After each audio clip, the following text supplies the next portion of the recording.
The battle between Israel and the Philistines had already begun.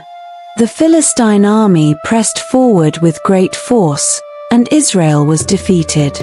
When the fighting finally stopped, about 4,000 Israelite soldiers lay dead on the battlefield.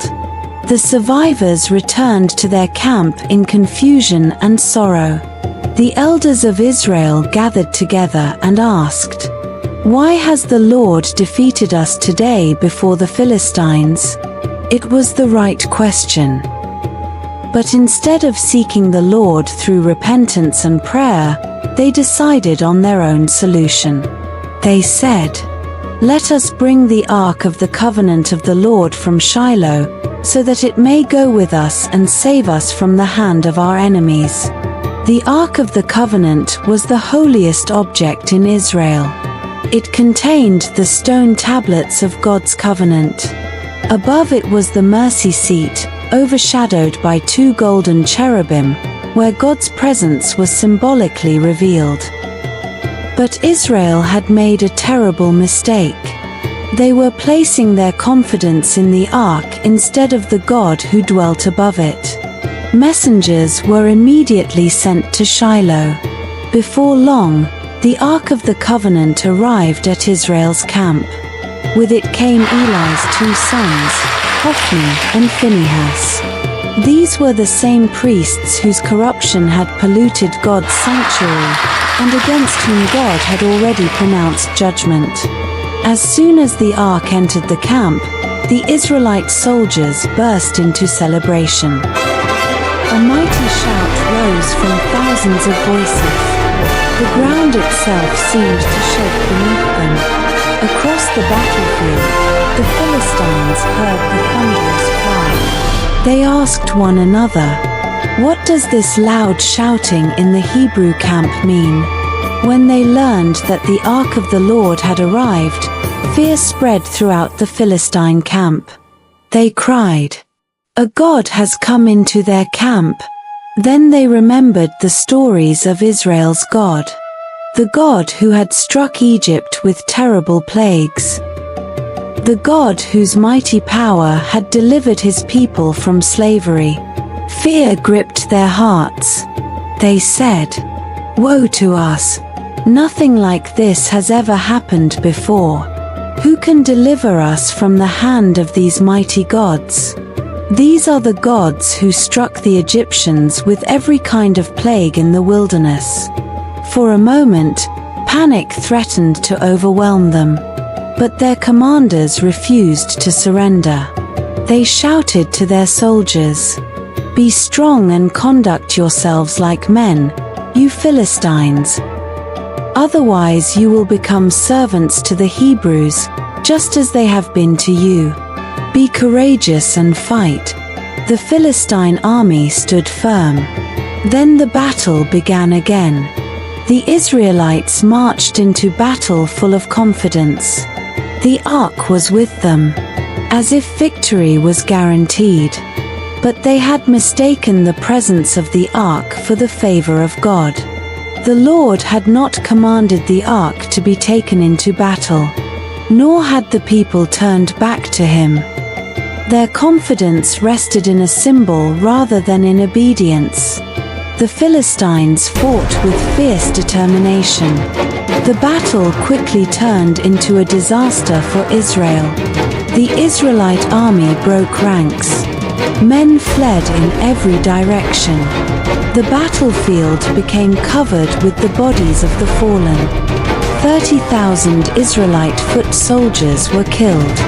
It was one of the greatest military defeats in Israel's history. Then came the most shocking moment of all.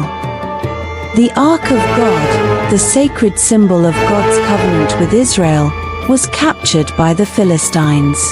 And exactly as God had foretold, Hophni and Phinehas were both killed on that same day.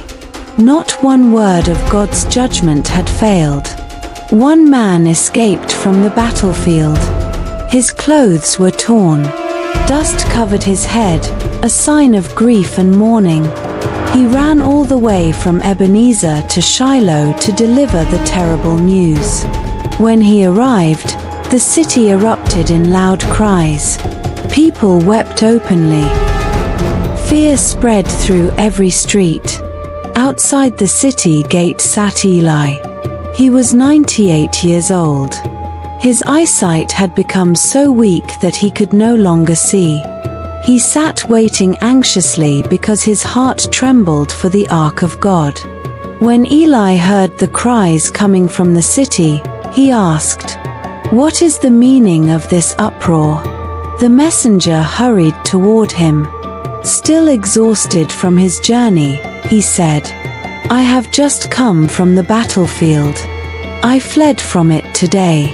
Eli immediately asked, "What happened, my son?" The messenger answered, "Israel fled before the Philistines. Many of the people have been killed. Your 2 sons, Hophni and Phinehas, are dead." Then he delivered the final and most devastating news. The Ark of God has been captured. The moment Eli heard those words, not about his sons, but about the Ark of God, he fell backward off his seat beside the city gate.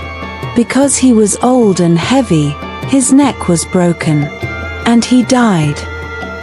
Eli had judged Israel for 40 years. His life ended exactly as God had declared.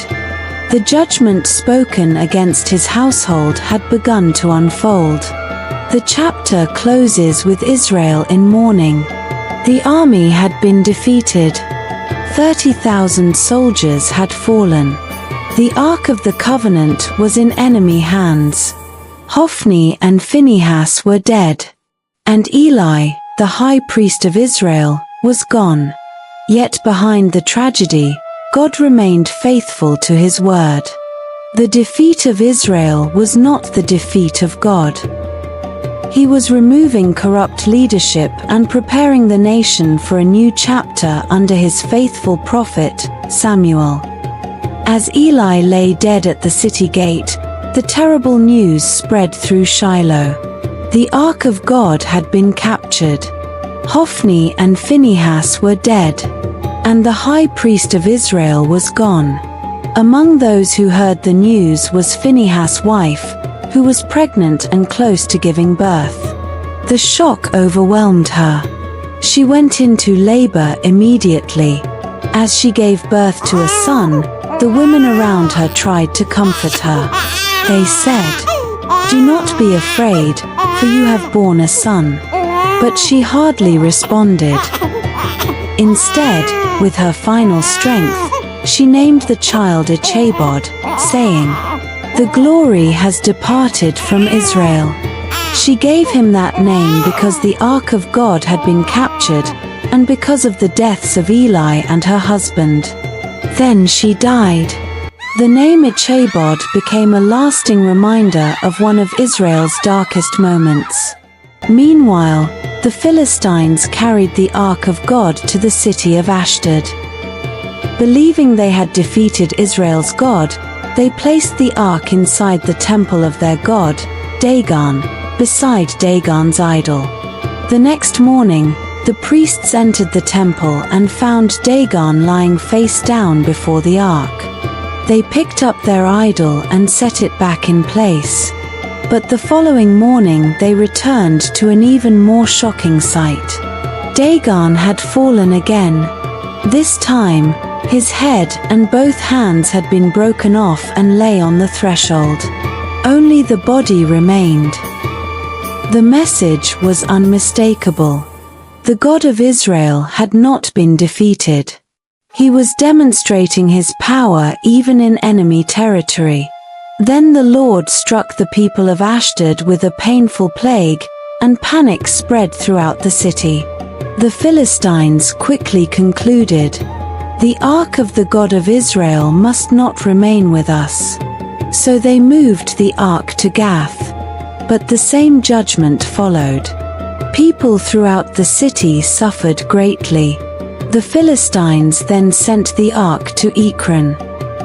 When the people of Ekron saw it coming, they cried out, They have brought the ark of the God of Israel to kill us. Again, the Lord's hand was heavy upon the city. Fear spread throughout the Philistine nation. After 7 months, the Philistine rulers gathered their priests and diviners. They asked, "What shall we do with the ark of the Lord?" The advisers answered, "Do not send it away empty. Return it with a guilt offering." They made 5 golden tumors and 5 golden rats, representing the 5 Philistine rulers and the plague that had struck the land. Then they prepared a new cart.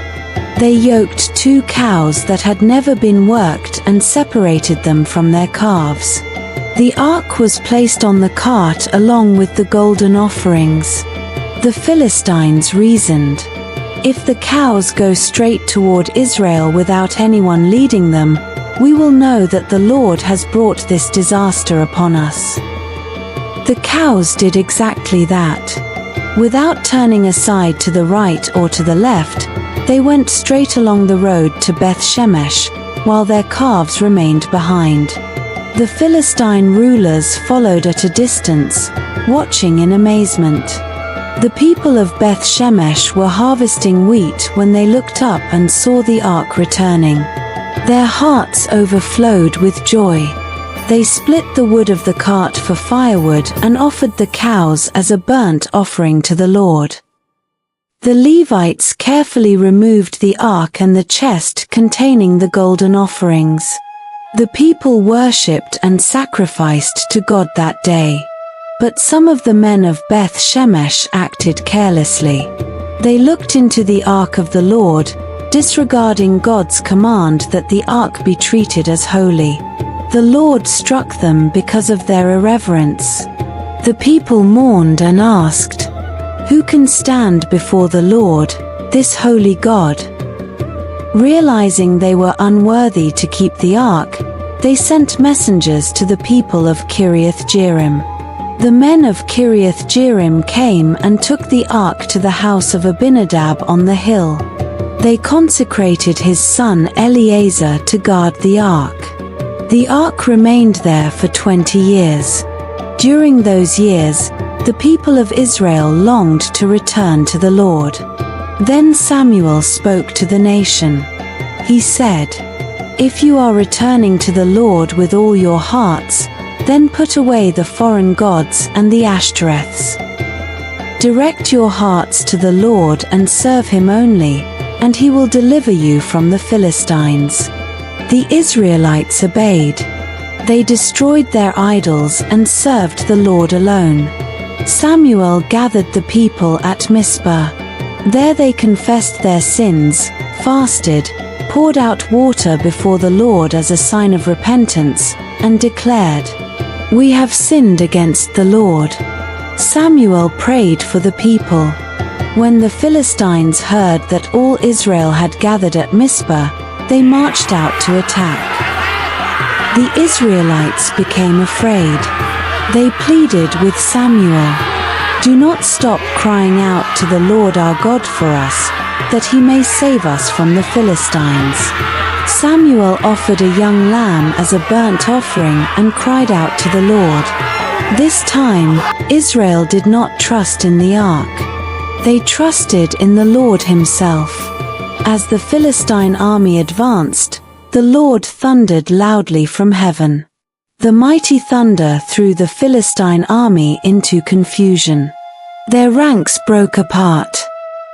Israel pursued them and won a decisive victory. After the battle, Samuel took a large stone and set it up between Mizpah and Shun. He named it Ebenezer, which means, "Stone of Help." Then he declared, "Thus far the Lord has helped us." From that day, the Philistines were subdued. The Lord's hand was against them throughout Samuel's lifetime.